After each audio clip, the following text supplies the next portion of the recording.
Binomial के आगे जो नेक्स्ट पार्ट है हमारा पार्ट 3 स्टार्ट करेंगे।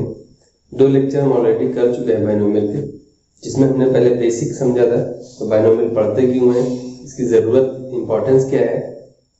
पार्ट सेकेंड में हमने बाइनोमियल कोएफिशिएंट के बारे में देखा था, उसकी कुछ प्रॉपर्टीज देखी थी और पास्कल रूल पढ़ा था, जो बेसिकली हमारा है तो परम्यूटेशन एंड कॉम्बिनेशन का टॉपिक। ठीक है, वहां पे आपका प्रूवमेंट भी आता है, काफी इंपॉर्टेंट टॉपिक है। प्रूवमेंट एज इट इज एग्जाम में पूछा जाता है, तो हम रिक्वेस्ट करेंगे कि आप उसको अच्छे से देख लीजिएगा। आज हम कुछ परम्यूटेशन उसके पास्कल रूल के क्वेश्चन कर लेते हैं, फिर हम आगे चलते हैं। ठीक है, तो पहले हम कुछ क्वेश्चन कर लेंगे। पास्कल रूल होता क्या है, NCR plus NCR minus 1 is equal to N plus 1 CR।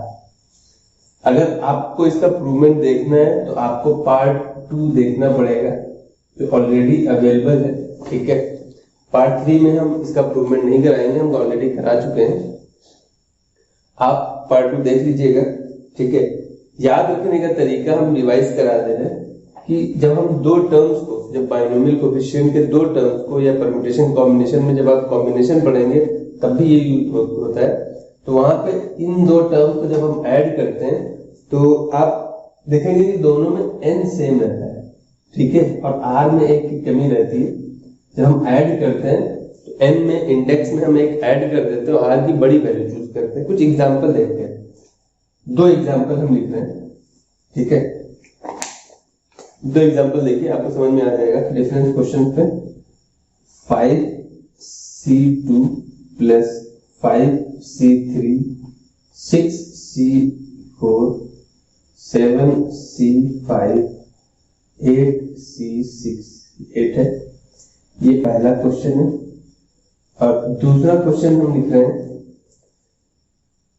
7C3 8C4 9C5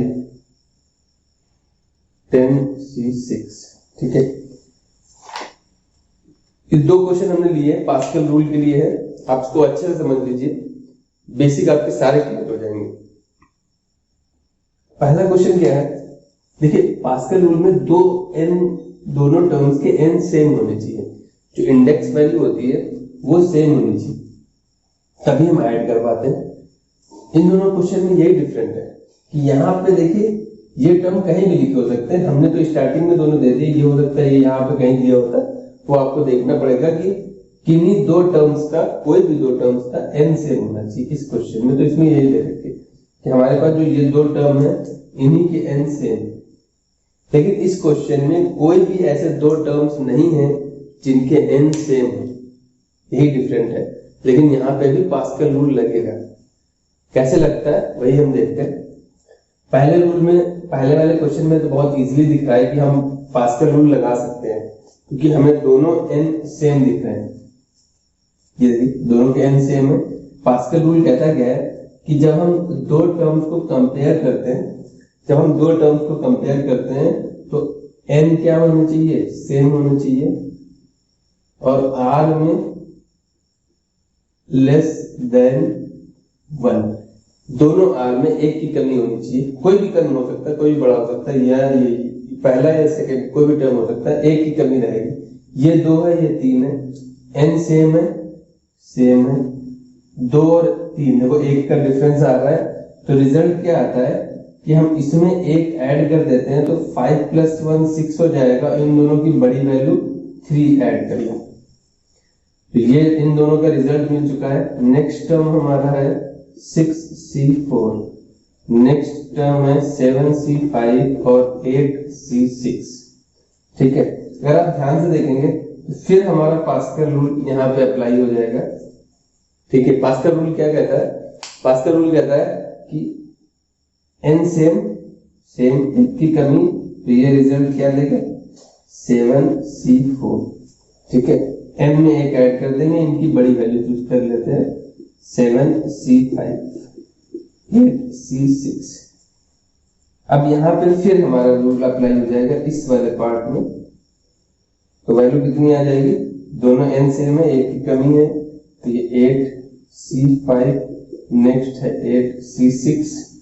अब यहाँ पे फिर हमारा रूल अप्लाई हो जाएगा वैल्यू आ जाएगी 9C6। इसको सॉल्व कर लेंगे, सॉल्व करना हम बता चुके हैं, ठीक है। देखिए ये तो तरीका हमने स्टेप बाय स्टेप बताया है। डायरेक्ट करने का तरीका क्या होता है कि हम पहले दो टर्म्स देख लेते हैं जिनमें n सेम हो, r में एक की कमी हो। तो जो r छोटा वाला होता है उसको हम स्टार्टर बोलते हैं, जो सीरीज को स्टार्ट कर देता है। इस वाले टर्म में ये स्टार्टर है जो सीरीज को स्टार्ट कर देगा, ठीक है। सीरीज स्टार्ट होके फाइनल रिजल्ट हम लिख देते हैं।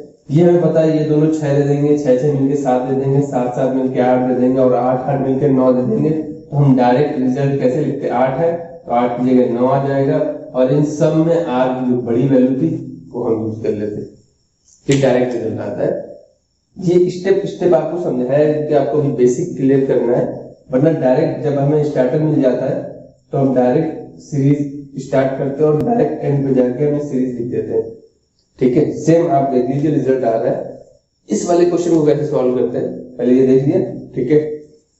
अब आगे चलते हैं, चलिए आ जाइए इधर।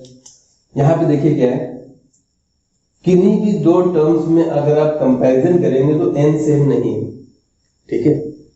r में तो डिफरेंस मिल रहा है 1 का, लेकिन n सेम नहीं है। तो आप करेंगे क्या, हम सबसे छोटा n देखते हैं। सबसे छोटा n क्या है, 7। सबसे बड़ा नहीं, क्योंकि n बढ़ता जाता है ना, सब में 1 ऐड करते रहते हैं। अगर आप ऑलरेडी 10 को उठा लेंगे तो 10 के बाद हमें और बड़े चाहिए होता है, इसीलिए हम छोटा n उठाते हैं।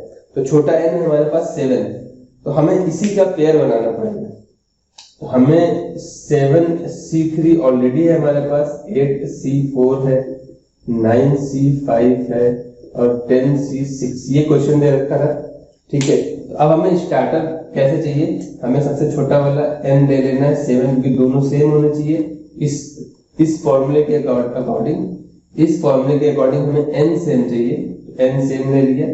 और इसको कंपैरिजन में हमें एक की कमी चाहिए, तो 3 अगर हमारे पास है, कोई नंबर 3 है हमारे पास, तो उसमें एक के डिफरेंस में या तो 2 हो सकता था या 4 हो सकता था, लेकिन 4 ऑलरेडी है, 4 नहीं ले सकते। तो एक के डिफरेंस में 2 ही नंबर आ सकते हैं ना, या तो 3 के आगे या पीछे वाला एक नंबर होगा जिसमें एक का डिफरेंस रहता है, ठीक है। तो वो 4 तो हो नहीं सकता, क्योंकि 4 ऑलरेडी मेरे पास गिवन है क्वेश्चन में। तो हमें क्या लेना पड़ेगा, तो ये सीरीज हमारी स्टार्ट हो जाएगी, लेकिन जो टर्म हम ऐड करेंगे उसको सब्ट्रैक्ट भी तो करना पड़ेगा। तो फिर हमें सब्ट्रैक्ट भी करना पड़ेगा 7C2, ठीक है। ये हमारा स्टार्टर हो गया। अब आप इसी तरीके से 2-2 स्टेप लेके करेंगे, फिर इस पे आएंगे, फिर इस पे आएंगे, फिर इस पे आएंगे। हमें स्टार्टर तो मिल चुका है ना, जो सीरीज स्टार्ट कर देगा। आप स्टेप वाइज कर लीजिएगा, हम स्टेप वाइज नहीं कर रहे हैं, डायरेक्ट हम रिजल्ट लिख रहे हैं। ये क्या हो जाएगा, 10 था, 10 की जगह क्या आ जाएगा 11, और सबसे बड़ा r है 6 माइनस 7C2। ये रिजल्ट है हमारा, ये फाइनल आंसर हो जाएगा। ये आई होप इतना क्लियर है, ठीक है। तो पास्कल रूल के क्वेश्चन लगाइएगा, डाउट है तो आप कमेंट कर दीजिएगा, उसका सोल्यूशन हम करवा देंगे।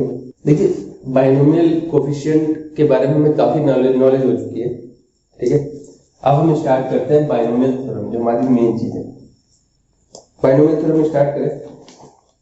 हमने फॉर्मूले पढ़ रखे थे, मैंने बताया था कि हमने x प्लस a का होल स्क्वायर पढ़ रखा है। फॉर्मूला बुक में कैसे लिखा होता है, x square plus 2ax plus a square, इसी फॉर्मेट में लिखा होता है। लेकिन हम लोग याद कैसे करते हैं, x square plus a square plus 2ax, इसको हम उधर कर देते हैं, वो हम अपनी सहूलियत के हिसाब से करते हैं। बट बुक में इसी फॉर्मेट में लिखा होता है। उसका रीजन बाइनोमियल है। कैसे है चलिए हम देख लेते हैं। x plus a to the whole power n। अभी n कुछ भी हो सकता है, यहाँ पे प्लस भी हो सकता है, माइनस भी हो सकता है, ठीक है, वो डिपेंड करता है। अभी हम स्टार्ट करते हैं इसको एक्सपैंड करना। एक्सपैंड करने का तरीका कैसे है, फॉर्मूला कैसे याद करना है, और बड़ा एक्सपेंशन लिखा जाता है, लेकिन उसको अगर आप समझ के लिखेंगे ना तो याद करने की जरूरत नहीं रहती। इससे रिलेट करते हैं। तो इस वाले टर्म को हम फर्स्ट टर्म देंगे, ये फर्स्ट है हमारा, और इसको हम सेकेंड टर्म बोलेंगे। x और a से नहीं कह रहे हैं कि ये x फर्स्ट है, हमने ये नहीं लिखा कि x फर्स्ट है a सेकेंड है, नहीं, इस पोजीशन पे जो है वो फर्स्ट आएगा, इस पोजीशन पे जो है वो सेकेंड टर्म होगा। अगर हम ऐसे लिख दे x अपॉन a माइनस 2/3, अभी ये फर्स्ट टर्म है, ये सेकेंड टर्म है। अगर हम ऐसे लिख दे a माइनस x की पावर 5, तो ये फर्स्ट टर्म है, ये सेकेंड टर्म है, और सेकेंड टर्म इसमें माइनस x। ठीक है, आपको पोजीशन ध्यान रखनी है कि इस पोजीशन पे जो आएगा वो फर्स्ट टर्म है, इस पोजीशन पे जो आएगा वो सेकेंड टर्म है विद साइन। अगर ये प्लस का है तो ये प्लस है, ये माइनस का आएगा तो इसको माइनस की तरह ट्रीट करेंगे। ठीक है, आपको पोजीशन ध्यान रखनी है, x और a को नहीं बोल रहे हैं, यहाँ पे कुछ भी हो सकता है। यहाँ पे मान लिया 2/3 हो सकता है, यहाँ पे मान लिया a या कोई नंबर या x स्क्वायर भी हो सकता है। तो ये फर्स्ट है, ये सेकेंड है। ठीक है, बस आपको इतना ध्यान रखना है कि दो पोजीशन है हमारे पास, पहली पोजीशन फर्स्ट है, सेकंड पोजीशन सेकंड है विद साइन, साइन के साथ। अब हम एक्सपेंड कैसे करते हैं, आपको ये फॉर्मूला याद रखना है, इसी से हमारा एक्सपेंशन हो जाता है। पहले हम करते क्या है, सारी पावर फर्स्ट वाले टर्म को दे देते हैं। तो यहाँ फर्स्ट टर्म x है, तो हम सारी पावर किसको दे देंगे, फर्स्ट वाले टर्म को। बाकी सेकंड के पास क्या होता है, सेकंड के पास 0 होता है, NC0। ये यहाँ पे देखिए, यहाँ पे तो आ नहीं रहा, लेकिन इनकी वैल्यू 1 होती है। किसी की पावर 0 करेंगे तो वैल्यू 1 होती है, और NC0 की भी वैल्यू 1 होती है। ठीक है, इसलिए यहाँ पे बाकी चीजें आती नहीं है। फिर करते क्या है, प्लस, देखिए हमने एक पावर कम की है, x से एक पावर कम की, वो पावर हमने सेकंड वाले टर्म को दी है। हमने एक पावर कम कर दी, वो पावर हमने a को दे दी, तो वो पावर की वैल्यू यहाँ पे है। यही हमको करते जाना है, हर स्टेप में ही करना है कि हमें एक पावर कम करनी है और दूसरे वाले को देते जाना है, तब तक जब तक इसके पास 0 नहीं हो जाता। यानी सारी पावर जब तक इसके पास सेकंड वाले टर्म के पास नहीं आ जाती, हम ये प्रोसेस करते जाते हैं। आप पावर 3 वाले क्यूब को ओपन करेंगे उसमें भी यही रिजल्ट आता है। अब हमें क्या करना है, NC2, एक पावर हमने कम करी थी इससे, तो यहाँ पे n-2 हो गया, और यहाँ पे कितना आ गया, a की पावर 2, प्लस फिर से वही करना है, NC3, x की पावर n-3, a की पावर 3, NC4, x की पावर n-4, a की पावर 4। ये प्रोसेस करते जाना है। कब तक करते जाना है, जब तक सारी पावर हम सेकेंड वाले टर्म को ना दे दें, और इसके पास क्या बचेगा, 0 पावर, इसके पास 0 पावर बचनी चाहिए। यही एक्सपेंशन है बाइनोमियल थ्योरम का, इसी को बाइनोमियल एक्सपेंशन बोलते हैं। ठीक है, अगर हम कुछ क्वेश्चन करेंगे, बस समझने का तरीका है, इसको फर्स्ट, इस पोजीशन को फर्स्ट लेना है, इस पोजीशन को सेकंड लेना है, और हमें एक्सपेंड करते जाना है। सारी पावर फर्स्ट वाले को देना है, ठीक है, फिर इससे एक एक पावर कम करते जाना है, सेकंड वाले को देते जाना है। जितनी सेकंड में रहेगी वही यहाँ पे रहती है वैल्यू, n हमेशा सेम रहता है। और कब तक करना है, जब तक फर्स्ट वाले की सारी पावर सेकंड वाले के पास चली जाती है। यही कॉन्सेप्ट है। अब इससे कुछ रिजल्ट निकल के आते हैं, वो हम देख लेते हैं इससे कुछ रिजल्ट क्या है। आप इतना देख लीजिए पहले, इसमें कोई भी डाउट हो आप बता दीजिएगा। इसके कुछ इंपॉर्टेंट रिजल्ट्स क्या हैं, इससे जो इस एक्सपेंशन से जो निकल के आ रहे हैं, जिनसे हमारे फॉर्मूले बनते हैं। पहली चीज, टोटल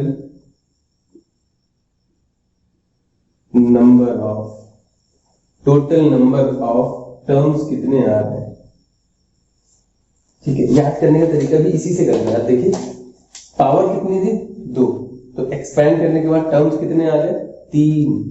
क्यों, क्योंकि हम 0 से स्टार्ट करते हैं, a की पावर 0 से लेकर के n तक है, x की पावर 0 से लेकर के n तक है।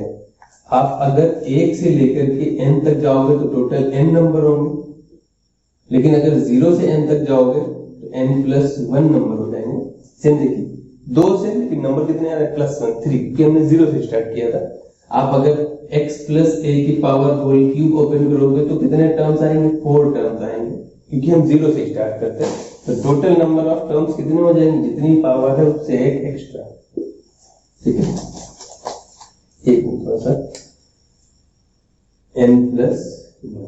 ठीक है, ये 2 चीजें हैं जो आपको क्लियर करनी है। टोटल नंबर ऑफ टर्म्स कितने आ रहे हैं +1। सेकेंड पॉइंट क्या निकल के आ रहा है कि आप कोई भी टर्म उठा के देखोगे उसमें x और a की पावर्स को अगर आप ऐड करोगे तो टोटल वैल्यू कितनी आती है, जो इंडेक्स की वैल्यू होती है। तो यहाँ पे लिखेंगे sum of powers of x and a is always be n। वो हमेशा किसके इक्वल होगा, n के इक्वल होता है। आप यहाँ पे देखिए x की पावर a की पावर, इन दोनों को ऐड करोगे यहाँ पे 1 1 2 दे देगा, यहाँ पे 2 है, यहाँ पे 2 है, कहीं पे भी आप ऐड करोगे इनकी पावर्स को ऐड करोगे हमेशा n के इक्वल आता है। तीसरी चीज क्या है, तीसरी चीज हमारा जनरल टर्म।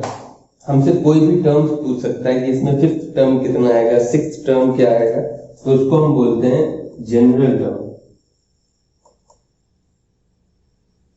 जनरल टर्म को हम लिखेंगे कैसे, देखिए ये है हमारा, वैसे अगर हम देखें तो ये फर्स्ट टर्म है, ये सेकेंड टर्म है, यानी ये हमारा क्या है, ये हमारा T1 है, ये हमारा T2 है, ये हमारा T3, यही तो होना चाहिए। लेकिन स्टार्टिंग हम 0 से कर रहे हैं, तो एक्चुअली में ये 0 + 1 है। यहाँ पे देखिए 1 चल रहा है तो 2 को हम लिखेंगे 1 + 1, ठीक है। यहाँ पे देखिए है तो टर्म तीसरा, लेकिन हम 0 से स्टार्ट करने की वजह से हमें +1 करना पड़ रहा है, क्योंकि 0 भी हम इंक्लूड कर रहे थे। तो इस 3 को 3 ना लिख के क्या लिखेंगे हम, 2 + 1। जैसे इसको क्या लिखेंगे हम, T3 + 1। यहाँ पे 4 आ रहा है, मतलब ये T3 + 1, ये 4 हो जाएगा। ये 0, ये 1, ये 2। एक्चुअली में देखा जाए तो ये फर्स्ट टर्म है, ये सेकंड टर्म है, ये थर्ड टर्म है, ये फोर्थ टर्म है और ये फिफ्थ टर्म है। तो T5 यहाँ पे कैसे लिखा जाएगा, 4 + 1, ये फिफ्थ टर्म हो जाएगा।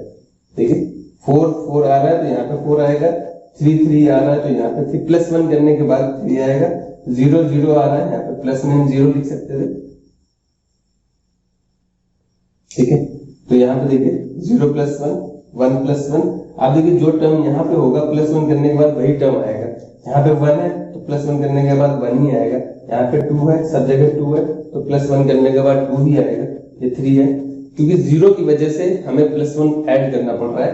बाकी टर्म्स हमारे इसी तरीके से निकलते हैं। अब जनरल टर्म का फॉर्मूला क्या आ जाएगा, जैसे हमें फिफ्थ टर्म निकालना है तो फिफ्थ को 4 + 1 लिखेंगे, तो इसलिए हमें R + 1 लिखना होता है जनरल टर्म, क्योंकि 0 हमारा इंक्लूडेड होता है, इसीलिए हम एक एक्स्ट्रा ऐड करके चलते हैं, ठीक है। यानी अगर हमें T5 निकालना है, तो T5 कैसे निकालेंगे, T4 + 1 करके। देखिए 1 2 3 4 5, ठीक है। फिफ्थ टर्म आ रहा है हमारा, फिफ्थ टर्म आया कैसे, फिफ्थ टर्म निकालने है तो हमें 4 + 1 करना पड़ेगा, क्योंकि हमें 0 इंक्लूड करना पड़ता है, इसीलिए हमें R + 1 करना है। तो वैल्यू कितनी आ रही है, जितनी वैल्यू यहाँ पे होती है वही वैल्यू हर जगह चलती है। तो R वैल्यू हमने ली है NCR, यहाँ देखिए 4 दिया था, यहाँ पे 4 ले, यहाँ भी 4 रहेगा, यहाँ पे भी 4 रहेगा, यहाँ पे भी 4 रहेगा।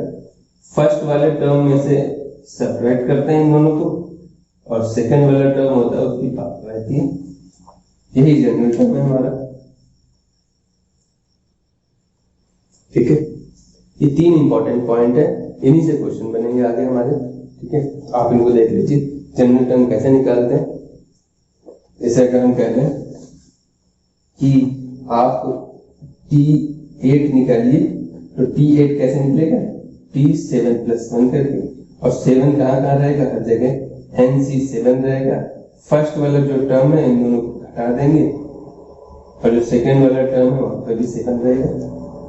सिंपल, आपको यही करना है हर क्वेश्चन में अगर टर्म पूछा जाता है तो। चलिए कुछ क्वेश्चन कर लेते हैं, जैसे एक एक्सपेंशन वाला कर लेते हैं, फिर कोई टर्म निकालना सीख लेंगे। एक एग्जांपल लिखते हैं, x - a/3 की होल पावर। इसको क्या करना है, आपको एक्सपेंड करना है। पावर 5 ज्यादा हो रही, 6 टर्म्स आ जाएंगे, हम 4 ले लेते हैं। और एक क्वेश्चन और ले लेते हैं, 2/3 - 3/2 की पावर 5 कर लेते हैं। इसको एक्सपेंड करना है यूजिंग बाइनोमियल एक्सपेंशन या बायनोमियल थ्योरम, आपको इसको एक्सपेंड करके बस दिखाना है। स्टार्टिंग के क्वेश्चन इसी टाइप के आएंगे, इसको एक्सपेंड कर दीजिए, प्लस भी हो सकता है, एक चलिए प्लस का ले लेते हैं और एक माइनस का जाएगा, दोनों क्वेश्चन हो जाएंगे। एक्सपेंड कैसे करना है, हमें इतना याद रखना है, ये फर्स्ट टर्म है ये सेकंड टर्म है, बस इतने याद रखना है। पूछेगा टोटल नंबर ऑफ टर्म्स कितने हो जाएंगे, टोटल नंबर ऑफ टर्म्स कितने आएंगे इसमें, तो जितनी पावर है उसमें एक ऐड कर देंगे तो 5 टर्म्स आ जाएंगे इसमें। ठीक है, अच्छी बात है। एक्सपेंड करना है इसको। एक्सपेंड कैसे करेंगे कि हम सारी पावर कितनी है 4, तो सारी पावर फर्स्ट वाले को दे दिया है, बाकी n की वैल्यू 4 है ना, तो 4c 0 रहेगा और सेकेंड टर्म हमारा माइनस का है a/3, उसकी पावर भी 0 रहेगी। आपको बस स्टार्टिंग का टर्म लिखना है अच्छे से ध्यान करके, फर्स्ट को सारी पावर दे देनी है फिर बाकी जगह 0 रहना है, यानी nc 0 रहेगा और जो सेकंड टर्म है प्लस का है तो प्लस का लिखते हैं, माइनस का है तो माइनस का लिखेंगे, वो 0 रहेगा, उसकी पावर 0 रहेगी, वो 0 नहीं रहेगा। फिर प्लस माइनस क्या आएगा वो आपको ध्यान नहीं रखना है, अगर पावर ऑड होगी तो माइनस आ जाएगा, पावर इवन होगी तो प्लस का रह जाएगा, वो ऑटोमेटिकली आ जाएगा। आपको बस अपना काम करना है, कैसे करना है आप सीख लीजिए।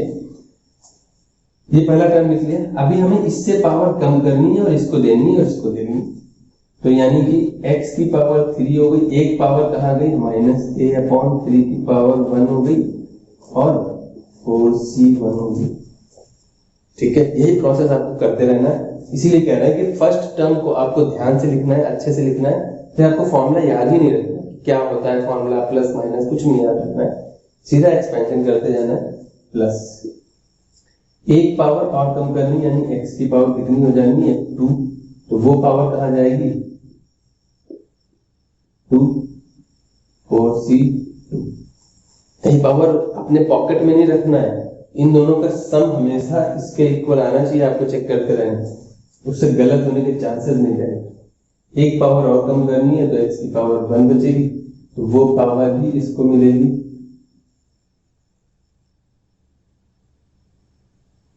ठीक है, अभी और कम कर सकते हैं क्योंकि 0 तक ले जाना होता है हमें, तो वैल्यू कितनी आ जाएगी, x की पावर 0 हो गई तो 4c4 हो जाएगा -a/3 की पावर 4।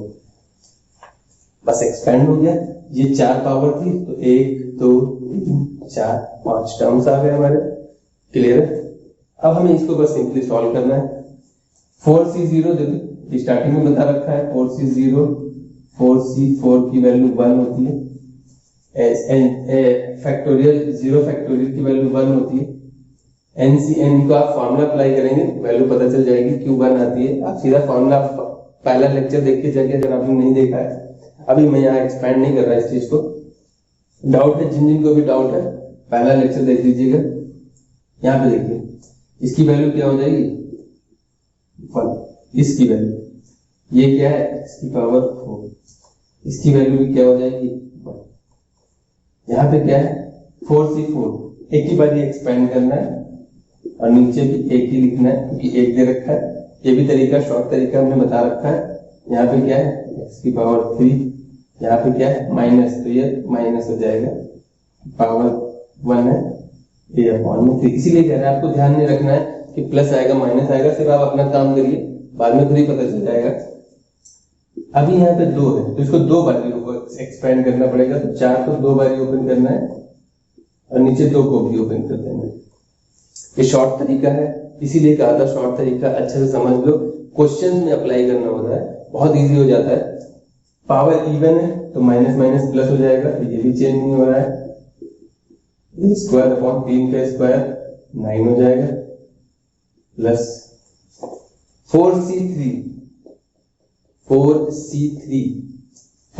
ये भी तरीका बता रखा है कि 4c3 जब इसके आधे से ज्यादा, ये जो वैल्यू है इसकी आधे से ज्यादा हो जाए तो हम इसको छोटा कर लेते हैं। फॉर्मूला क्या होता है 4c, यहाँ पे 3 दे रखा है तो इन दोनों का डिफरेंस भी यहाँ पे लिख सकते हैं, तो 4 में से 3 गया, 4 - 3 की वैल्यू 1 तो 1, और 4c1 अभी हम निकाल चुके हैं, 4c1 ये आया है तो उसकी वैल्यू भी यही आएगी, तो यहाँ पे क्या आएगा 4/1 इंटू एक्स, और ये पावर 3 है तो यहाँ माइनस हो जाएगा a की पावर 3, और 3 की पावर 3 27। ठीक है, लास्ट टर्म हमारा क्या बच रहा है, ये पावर 5 है। लास्ट टर्म हमारा क्या बच रहा है, 4c4 देखिए ये वही फॉर्मूला है, यहाँ पे इनकी वैल्यू सेम क्यों होती है कि 4c4 को हम क्या लिख सकते हैं, ये तो चेंज नहीं होता है, इन दोनों का डिफरेंस भी लिख सकते हैं, वो 0 है, इसीलिए इसकी वैल्यू भी 1 आती है। तो यहाँ पे क्या आ जाएगा +1, x की पावर 0 1, ये पावर इवन है तो ये प्लस हो जाएगा, a की पावर 4 और ये 81 हो जाएगा। ठीक है, इतना क्लियर है। यहाँ फाइनल हमको लिखना है तो वैल्यू x की पावर 4 आ रही है, यहाँ माइनस का है तो ये हो जाएगा 4ax³ अपॉन में 3, और यहाँ पे कितना आ रहा है 2 से 2 कैंसिल हो जाएगा, 3 से 3 कैंसिल हो जाएगा, तो ये वैल्यू प्लस की 2 अपॉन में 3 x² a² आ रहा है, और ये माइनस का है -4a³ अपॉन में 27 है, तो 27 हम इसी के नीचे कर दे रहे हैं। ये फाइनल लास्ट टर्म हमारा प्लस a की पावर 4 अपॉन में 81। ठीक है, ये फाइनल रिजल्ट आ गया। आपको बस सिंप्लीफिकेशन करना है, एक्सपैंड करने के बाद सिंप्लीफिकेशन है वो आपके ऊपर। 1 2 3 4 5 टर्म्स दे रखे हैं, प्लस माइनस अल्टरनेट चल रहा है, मतलब आपकी कैलकुलेशन सही है। हर एक टर्म में सम 4 के इक्वल है पावर, वो भी आप देख सकते हैं। अब हमारा क्वेश्चन क्या है, 2 अपॉन में 3 प्लस 3 अपॉन में 2 की पूरी पावर। अभी प्लस का है, प्लस में ये चीज होता है कि साइन चेंज नहीं होते हैं, वो आपको ध्यान में रखना है, क्योंकि आपको बस अपनी कैलकुलेशन हमने एक ही तरीका बताया है प्लस का। ठीक है, माइनस का होगा तो अपने आप माइनस आ जाएगा, नहीं होगा तो नहीं आएगा, उसकी टेंशन नहीं लेनी आपको। चलिए स्टार्ट करते हैं।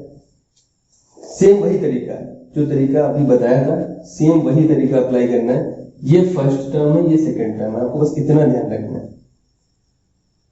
करते कैसे, टोटल नंबर ऑफ टर्म्स फिर पूछे तो टोटल नंबर ऑफ टर्म्स कितने आएंगे 6। ठीक है, जितनी पावर है उससे एक ज्यादा आता है, क्योंकि हम 0 से स्टार्ट करते हैं। कोई पूछ ले क्यों होता है, क्योंकि हम 0 से स्टार्ट करके उस पावर तक जाते हैं। 0 से 5 तक जाएंगे तो 6 आएगा, अगर 1 से 5 तक जाते तो 5 रहता। चलिए करना कैसे, वही काम है। ये फर्स्ट टर्म है, हमें फर्स्ट टर्म लिखना है और जितनी पावर है सारी उसको दे देंगे, तो फिर सेकेंड टर्म को क्या मिलेगी 0 मिलेगी, और n मतलब 5c0 भी आएगा। यही स्टार्टिंग करनी है, सारी पावर इसको देनी है प्लस। अब फॉर्मूला में कुछ नहीं याद रखना, अब इससे एक कम करना है, इसको देना है, तो यहाँ पे वैल्यू 2 अपॉन में 3 था, तो उसकी होल पावर 4 हो जाएगी, और 3 अपॉन 2 की पावर 1 हो जाएगी, 5c1 हो जाएगा। ठीक है, प्लस एक और पावर कम हो जाएगी, यानी 2 अपॉन 3 की पावर कितनी हो जाएगी 2 हो जाएगी। एक कम करना है, मैंने 2 कम कर दिया है, 3 हो जाएगी, और इसको एक पावर हम बढ़ा देंगे तो 5c2 हो जाएगा। ठीक है, आप इनकी सम देख सकते हैं, 5 के इक्वल आ रहा है। अगला टर्म क्या आएगा, 2 अपॉन 3 की पावर एक और कम कर देंगे, इसकी पावर एक और बढ़ा देंगे तो 5c3 हो जाएगा। अभी क्या करना है, एक पावर और कम करनी है, यानी 2/3 जो फर्स्ट टर्म था उसकी पावर एक और कम कर देनी, तो एक बचेगी, इसकी एक पावर और बढ़ा देनी, 3 ऑलरेडी है, 4 हो जाएगा। इन दोनों का सम हमेशा n के इक्वल आना चाहिए, तो जो पावर यहाँ आएगी वही यहाँ पे मिलेगी। अभी एक पावर और कम कर सकते हैं, 0 तक जा सकते हैं, माइनस में मत चले जाइएगा वरना खो जाएंगे। FC5 आप चेक कर सकते हैं, 1 2 3 4 5 और 6 टोटल नंबर ऑफ टर्म्स कितने हो गए हमारे 6। स्टार्टिंग के लिए दोनों टर्म 1 होते हैं, क्योंकि पावर 0 यहाँ पे भी 0। 5c0 की वैल्यू जो आएगी वो 5c, इन दोनों का डिफरेंस यानी 5 माइनस 0 वैल्यू 5 यानी कि 5, इसकी वैल्यू 1 आएगी। 5c1 और 5 इन दोनों का डिफरेंस 4, उसकी वैल्यू भी सेम रहती है, तो 5c एक ही बार एक्सपेंड करना है, नीचे 1। ऐसे याद रखना है कि स्टार्टिंग में और एंड में जो आते हैं वो सेम आते हैं। ये फॉर्मूला हम बता चुके हैं क्यों आते हैं, क्योंकि एक फॉर्मूला होता है NCR बराबर होता है NCN माइनस R के। ये दोनों सेम रहते हैं, इन दोनों का डिफरेंस भी हम लिख सकते हैं और दोनों वैल्यू सेम रहते हैं। कहने का मतलब है कि आप 8C3 निकालें या 8C5 निकालें, दोनों का रिजल्ट क्या आएगा, सेम आएगा बच्चे। तो इतना ध्यान रखना है, ये काफी इंपॉर्टेंट फॉर्मूला है, इससे हमारी कैलकुलेशन बहुत इजी हो जाती है।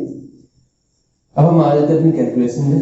2 की पावर 5, 3 की पावर 5, अगर आपको आता है तो बहुत अच्छा है, लिख दीजिए, नहीं आता है तो आप एज इट इज लिख दीजिए, 2/3 की पावर 5। अभी हम फिलहाल ऐसे लिखे दे रहे हैं, मुझे लगता है ये तो आना ही चाहिए, इतना नहीं आता तो फिर मैथ्स तो मेरे हिसाब से नहीं पढ़नी चाहिए। बाकी आप देख लीजिए, 5c1 हमें पता है, 5c1 एक ही बार एक्सपेंड करना है, तो 5 और नीचे 1 को भी एक ही बार में तो 1 ही लिखेंगे।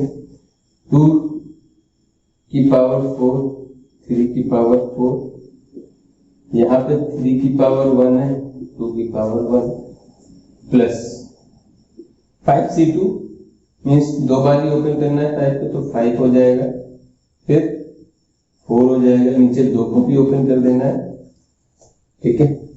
यहाँ पे 2 की पावर 3 है और 3 की पावर 3 है, 3 की पावर 2 है, 2 की पावर 2 है, ये टर्म हो गया। 5c3, ठीक है, फिर यही फॉर्मूला अप्लाई करना है, यानी हमें बार बार कैलकुलेशन नहीं करना है। 5c3 जब भी ये जो टर्म है इसके आधे से ज्यादा हो रहा है, हमको फॉर्मूला अप्लाई करना है, छोटा करना है।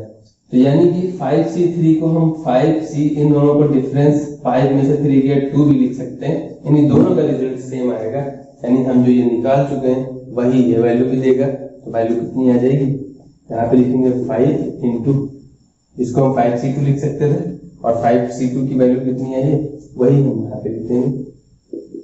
आई होप इतना क्लियर है, इतना क्लियर है। यहाँ पे वैल्यू कितनी आ जाएगी, 2 की पावर 2, 3 की पावर 2, 3 की पावर 3, 2 की पावर 3, ये टर्म है हमारा। 5c4, देखिए फिर 5 का आधा हाफ करेंगे तो 2.5 होता है, लेकिन ये तो 4 आधे से ज्यादा हो रहा है, n के आधे से ज्यादा हो रहा है, हमें फॉर्मूला अप्लाई करना है। 5c4 है तो 5c, इन दोनों का डिफरेंस 1 और वो हम निकाल चुके हैं। यहाँ पे वैल्यू कितनी है, इसकी जगह हम लिख सकते थे 5/1 इंटू ये 2 की पावर 1, 3 की पावर 1, 3 की पावर 4, 2 की पावर 4, इसी को एक्सपेंड किया, एक एक पावर दे दिया, यहाँ पे 4 था तो 4 दे दिया, प्लस 5c5 फिर आ जाते हैं, तो 5c5 क्योंकि 5 का आधा तो 2.5 होता है, लेकिन ये तो 5 है ज्यादा है, तो हम फॉर्मूला अप्लाई करेंगे, ये सेम रखना है और इन दोनों का डिफरेंस यहाँ पे लिख देना है। तो ये वैल्यू चाहे तो आप मेंशन कर देना कि ऐसा होता है, तो इसकी वैल्यू कितनी आ जाएगी 1, जो अभी स्टार्टिंग में निकाला था हमने, जो वैल्यू हमने स्टार्टिंग में निकाली थी 1 1 इंटू में था, तो यहाँ पे भी 1 आ जाएगा इंटू में इसकी जगह, और 2 की पावर 0, 3 की पावर 0 करो 1 आ जाएगा, यहाँ पे कितना है 3 की पावर 5 है, 2 की पावर 5। सारी कैलकुलेशन सिर्फ सिंप्लीफिकेशन है और कुछ नहीं है, फिर भी लिखे दे रहे हैं। तो ये फाइनल रिजल्ट कितना आ रहा है 2 की पावर 5, 3 की पावर 5, नहीं है तो आप देख लो, 2 की पावर 5 कितना होता है 32,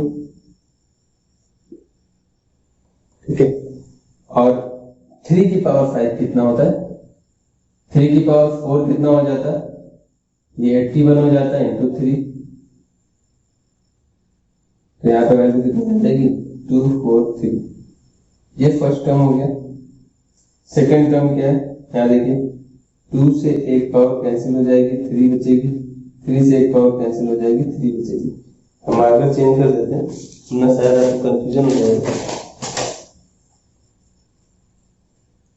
अभी हम इस टर्म के बारे में बात कर रहे हैं, ये सेकंड टर्म हमारा। तो यहाँ पे वैल्यू देखिए 2 की पावर 3, ये 5 था।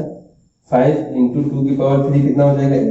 8 इंटू 5 करेंगे कितना हो जाएगा? 40। 3 की पावर 3 कितना हो जाएगा? 27 प्लस यहाँ पे क्या कैंसिल हो रहा है? 3 की पावर 2 है तो 3 की पावर 2 कैंसिल हो जाएगी। 2 की पावर 2 है, 2 बचेगा। ये 2 कैंसिल हो जाएगा। वैल्यू कितनी बच रही है? 5 इंटू 4 20 अपॉन में नीचे सिर्फ 3 बच रहा है, प्लस 3 की पावर 2 है, 3 की पावर 3 से कैंसिल होकर 3 बचेगा। 2 की पावर 2 कैंसिल होकर 2 बचेगा, और ये 2 और ये 2 मिलकर ये 4 कैंसिल कर देगा। ठीक है, आई होप इतना क्लियर है। तो ऊपर 5 और यहाँ 3 बच रहा है, यहाँ पे वैल्यू सिर्फ 15 आ रही है। आप देख सकते हैं कैलकुलेशन में अगर कुछ गलत हो तो आप कमेंट बॉक्स में कमेंट कर दीजिएगा, फिर हम इसका करेक्शन कर देंगे। कैलकुलेशन मिस्टेक हो सकती है। तो यहाँ पे देखिए 2 की पावर 4 था, 2 की पावर 3 बचेगी। 3 की पावर 1, 3 की पावर 3 बचेगी। तो 3 की पावर 3 कितना होता है? 27 इंटू 5 करना है, तो वैल्यू कितनी आ जाएगी? 135 आएगी शायद, 135 आ जाएगी। और बाकी बचा क्या है? 2 की पावर 3 है तो वो 8 होता है, प्लस 3 की पावर 5 हमने निकाला था स्टार्टिंग में। 3 की पावर 5 हम निकाल चुके हैं, तो देखिए 243 आया था, तो 243 हो जाएगा। और 2 की पावर 5 32 हो जाएगा। That's it। आपको एलसीएम लेना है, कैलकुलेशन करना है, फाइनल रिजल्ट देना है, ये आपका काम। इतना तो आप कर ही सकते हैं। ठीक है, तो ये बाइनोमियल एक्सपेंशन था। इसमें टर्म पूछ लेते हैं कि आपको 5th टर्म बताना है, 6th टर्म बताना है, वो कैसे करते हैं वो देख लेते हैं। इतना आप नोट कर लीजिए जब तक। क्वेश्चन लिख रहे हैं x अपॉन में 2 माइनस 2 अपॉन में x क्यूब की होल पावर 15 की क्वेश्चन है, और इसमें हमें फाइंड करना है 8th टर्म फाइंड करना है। एक क्वेश्चन और ले लेते हैं। 2/3x प्लस a की पावर 10, इसमें फाइंड करना है फाइंड p5। चलिए, एक इवन टर्म भी हो रहा है, एक ऑड टर्म भी हो रहा है, दोनों हमें सॉल्व करने हैं।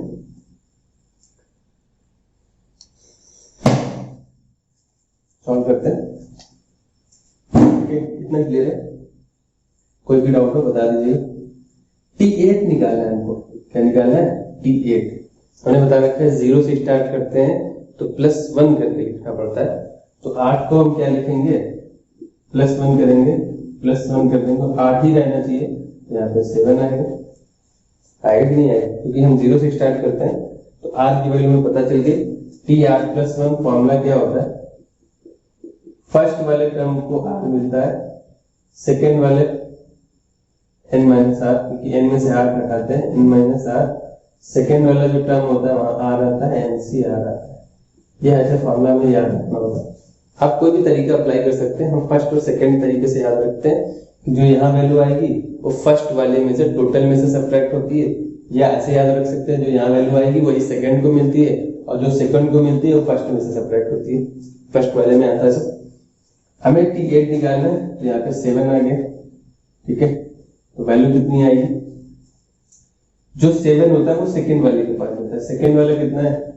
-2 अपॉन में x3, तो उसको हम 7 दे देंगे।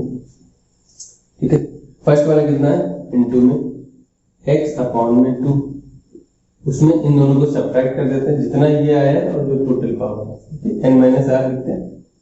तो 15 में से कितना सब्ट्रैक्ट होगा? 7, तो 15 - 7। ये आप सिंपली 15 में से जो इसको मिली वो घटा के यहाँ लिख सकते हैं 8। ठीक है, आप ये भी लिख सकते थे।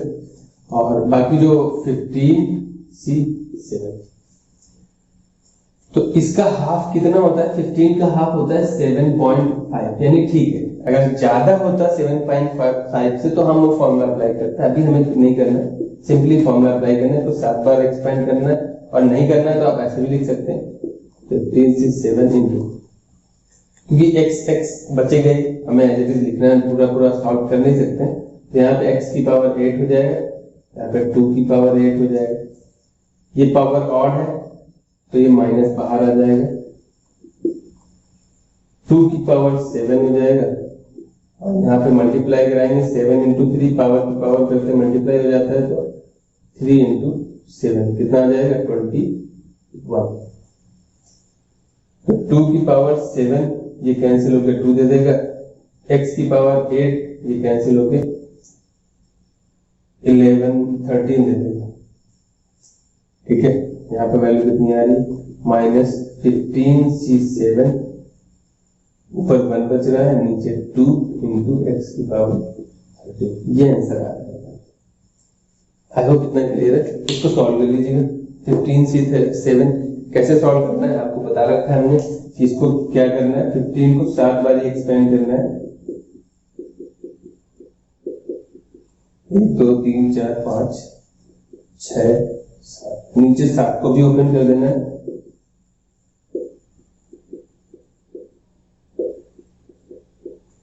और यहाँ पे कितना है, अब इसको सॉल्व करना है। जो भी कैंसिल हो रहा है, जो कैंसिल हो रहा है, 6 2 12 कैंसिल हो जाएगा, 7 2 कैंसिल हो जाएगा, 2 2 कैंसिल हो जाएगा, यहाँ पे 5 बचेगा, यहाँ पे 5 बचेगा, ऐसे आपको कैंसिल कर देना है। लगभग काफी टर्म्स कैंसिल हो जाएंगे, फाइनल आपको आंसर लिखना है, ठीक है। मल्टीप्लाई करा लेना, फाइनल आंसर आ जाएगा। दूसरा क्वेश्चन क्या है, 2/3x प्लस a की पावर है 10, हमको क्या निकालना है, फिफ्थ टर्म, हमको क्या फाइंड करना है, t5 फाइंड करना है। तो t5 को हम कैसे लिखेंगे, t5 हमको निकालना है, तो इसको हम लिखेंगे t, पहले 1 लिखेंगे तो बाकी बचेगा 4, 5 ही रहना चाहिए। तो r की वैल्यू कितनी आ रही है, 4। तो जो सेकेंड टर्म होता है उसको ये पावर मिल जाती है। तो अगर 10 में से 4 हमने दे दिया तो बचा कितना, 6 ही तो बचा, वही फर्स्ट वाले, क्योंकि दोनों का सम, दोनों फर्स्ट और सेकेंड जो टर्म होते हैं उनका सम हमेशा इसका इक्वल होता है। तो अगर इसमें से 4 हमने इसको दे दिया है तो जो फर्स्ट टर्म बचा है 2/3 की पावर x, तो अगर 10 में से 4 चला गया तो 6 यहाँ पे आएगा, वो 10 - 4 लिखोगे, बात देखिए। और 10c जो सेकेंड टर्म के पास होता है वो यहाँ पे आता है, इतनी करना होता है। इसको क्या लिखेंगे, 4 बार ओपन करना है, तो 10 9 8 7, नीचे 4 को भी ओपन कर देना है, 3 2 1, यहाँ पे कितना है, 2 की पावर 6, 3 की पावर 6, x की पावर 6, a की पावर 4। इनको तो हम कुछ कर नहीं सकते, इनको सॉल्व कर सकते हैं। 4 2 8 हो जाएगा, 3 3 9 हो जाएगा, ये 3 भी इससे एक पावर कम कर देगा, तो वैल्यू कितनी बचेगी, 3 की पावर 5 बचेगी, ये कैंसिल करके 3 की पावर 5 बचा देगा। और कुछ कैंसिल हो रहा है, नहीं हो रहा है, तो आपको मल्टीप्लाई कराना है, ये हो जाएगा 7 0, और 2 की पावर 6 64 हो जाएगा, और ये हम निकाल चुके हैं, 3 की पावर 3 2 4 3 आता है, अभी लास्ट क्वेश्चन में किया था, और ये x की पावर 6, इसका मल्टीप्लाई करा देंगे, ये फाइनल आंसर हो जाएगा। आई होप इतना क्लियर है, ठीक है। तो आज के लिए इतने रखते हैं, ठीक है। बाइनोमियल का जो नेक्स्ट पार्ट है, मे बी 1 या 2 क्लासेस और लगेंगी, 2 क्लासेस लग जाएंगी, क्वेश्चन भी कराएंगे, और जो थर्ड क्लास रहेगी उसमें हम सिर्फ और सिर्फ क्वेश्चन अटेंड करेंगे जितने पॉसिबल हो पाएंगे। बाइनोमियल खत्म हो जाएगा हमारा, फिर हम आगे स्टार्ट करेंगे। तब तक के लिए ध्यान रखिए, सेफ रहिए। Okay, thank you.